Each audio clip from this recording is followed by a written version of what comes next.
ఓం శ్రీరామచంద్ర పరబ్రహ్మణే నమః. శ్రీ గురుభ్యో నమః. శ్రీమాత్రే నమః. శ్రీ గణేశాయ నమః.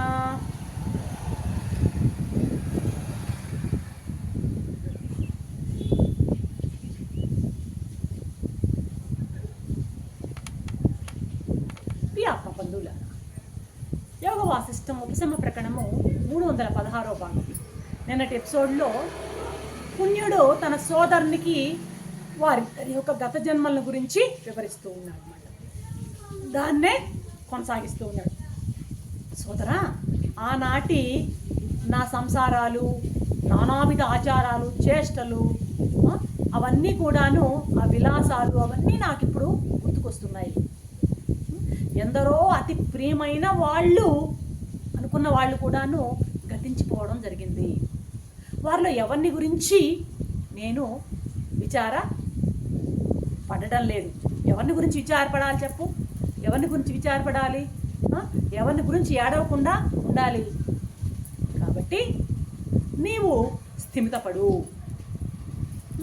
మనకు కనిపించేటువంటి ప్రతి జీవి కూడాను మన యొక్క బంధువుగానే నువ్వు గుర్తించు.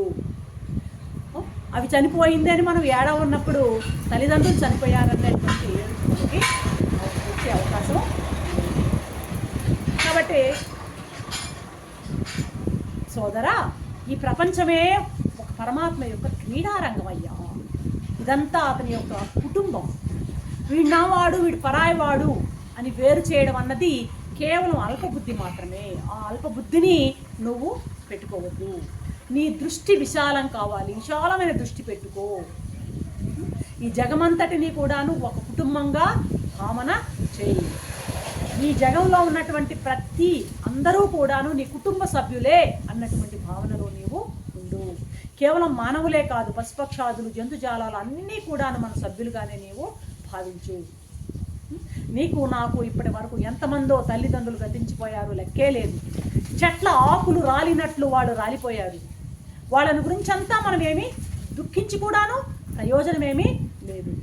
ఎంత దుఃఖించినా కూడాను పోయిన వాళ్ళు వచ్చే అవకాశం లేదు. కాబట్టి వెళ్ళిన వాళ్ళందరూ కూడాను చైతన్య స్వరూపులే. వాళ్ళు చైతన్యమే, సచ్చిత్ ఆత్మస్వరూపులే వాళ్ళు. కాబట్టి చైతన్యానికి పుట్టడమో ఉండదు, గిట్టడమో ఉండదు. వాళ్ళు ఎక్కడికో పోయారు అనేటువంటి భ్రమ నీకు వద్దు. ఎక్కడికి పోరు. వాళ్ళు సచ్చిత్ స్వరూపులుగానే శాశ్వతంగా ఉన్నారు. సర్వత్రా ఉన్నటువంటి చైతన్యంలోనే అందరూ కూడాను ఉన్నారు. మనకు కనిపించేటువంటి ఈ విభూతి అంతా కూడాను ఆ చైతన్యం యొక్క విభూతే. ఆ స్వరూపము విభూతి రూపంలో కనిపిస్తున్నదే ఈ పదార్థాలన్నీ, ఈ జగత్తంతా, ఇవన్నీ కూడాను. కాబట్టి ఆ స్వరూపమే ఈ విభూతి రూపంలో కనిపిస్తోంది. ఆ స్వరూపము విభూతి ఇద్దరు కలిసే మనకు కనిపిస్తూ ఉన్నారు. ఆ స్వరూపం వచ్చి ఎవరు? మనం ఎలా భావించాలంటే తల్లిదండ్రి. ఇక్కడ మన పాంచభౌతికమైనటువంటి శరీరం ఉన్నటువంటి తల్లిదండ్రి కాదు మన నిజమైన తల్లిదండ్రులు. ఆ స్వరూపం తండ్రి, ఆ విభూతి తల్లి. ఆ విధమైన భావనను మనం పెంచుకోవాలి. వాళ్ళే అమ్మా నాన్న, వీళ్ళు కాదు అమ్మా నాన్న. నిజమైన అమ్మా నాన్నలు వాళ్ళే. ఇద్దరు కలిసి కనబడుతున్నారు. వాళ్ళు స్వరూప స్థితిలో సామాన్యంగా అన్నాడు పరమాత్మ విభూతి రూపంలో కనిపించి ఈ ప్రపంచంలా కనిపిస్తున్నటువంటి ఈ ప్రపంచమే అమ్మ. కాబట్టి ఈ విధంగా నీ యొక్క భావనని కనుక మార్చుకున్నట్లయితే నీకు దుఃఖం వచ్చే అవకాశమే లేదు. తల్లి లేదు, తండ్రి లేదు. నీవు కేవలం శుద్ధాత్మ స్వరూపుడవు. నేను అంతే, నీవు అంతే. అంతా ఆత్మ చైతన్యమే. ఈ భావాన్ని నువ్వు బాగా అభ్యసించు.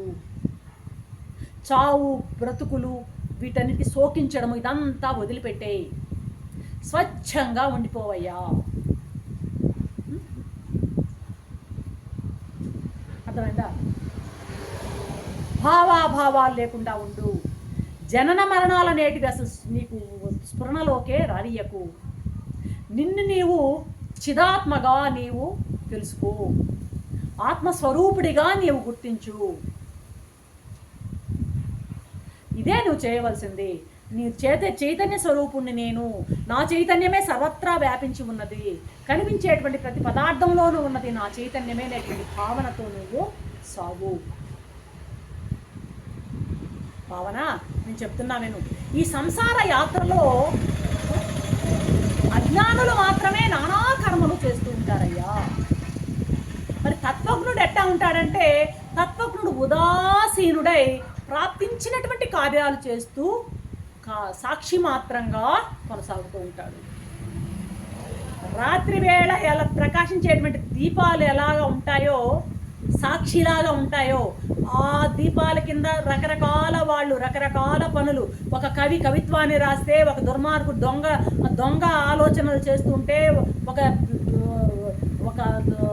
ప్రవర్తన సరిగా లేనివాడు దుర్మార్గపు ఆలోచనలు చేస్తూ రకరకాల పనులు ఆ దీపం కింద జరుగుతూ ఉన్నా కూడా ఆ దీపానికి ఆ పనుల యొక్క ప్రభావం ఏమాత్రం అంటదో, అలాగే తత్వజ్ఞునికి లోక వ్యవహారంలో వాడు, ఆ తత్వజ్ఞుడు లోక వ్యవహారంలో ఉండి కర్మలు చేస్తూ ఉన్నా కూడా వాడు ఏమాత్రము అంటని వాడై ఆ నాటక దీపంలాగా, రాత్రి దీపంలాగా సాక్షీభూతంగా ఉండిపోతాడు.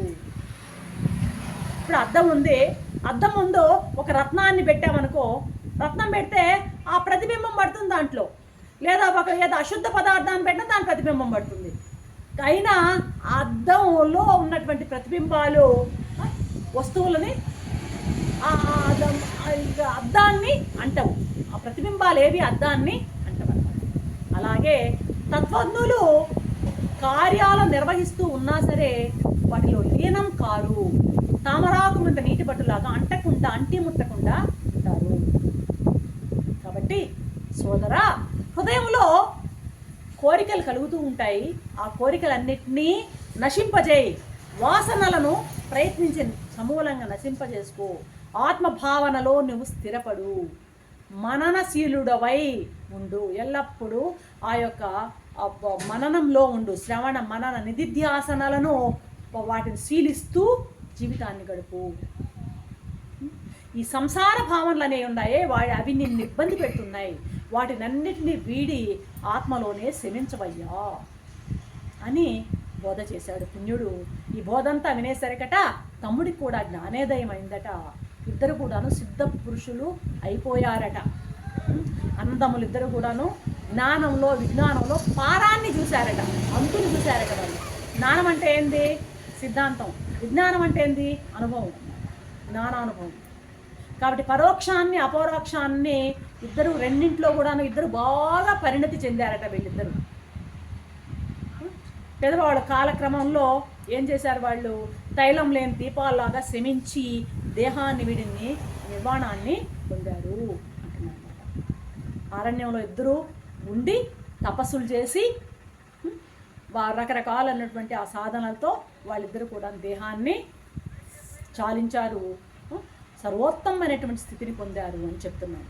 ఈ పుణ్యుడు పావనుడికి చెప్పడం కాదు, వశిష్ఠ మహర్షి మనకు చెప్తున్నటువంటి బోధ ఇదంతా. ఎందుకంటే ప్రపంచంలో కనిపించే నీవారు నావారు బంధువులు ఇవన్నీ ఒట్టి మాటలే. ఎవరికి బంధువు కాడు, శత్రువు కాడు. కనిపించేవన్నీ కూడాను నీ ఆత్మస్వరూపమే అయి ఉన్నాయి. అందరూ బంధువులే. ఈ రకమైన దృష్టిని నువ్వు పెంచుకోమని వశిష్ఠ మహర్షి మనకి బోధ చేస్తూ ఈ ఎపిసోడ్ని ముగిస్తున్నారు. రేపటి ఎపిసోడ్లో ఏం చెప్తారో చూద్దాం. అంతవరకు సెలవు. సర్వం శ్రీరామచంద్ర చరణారవింద.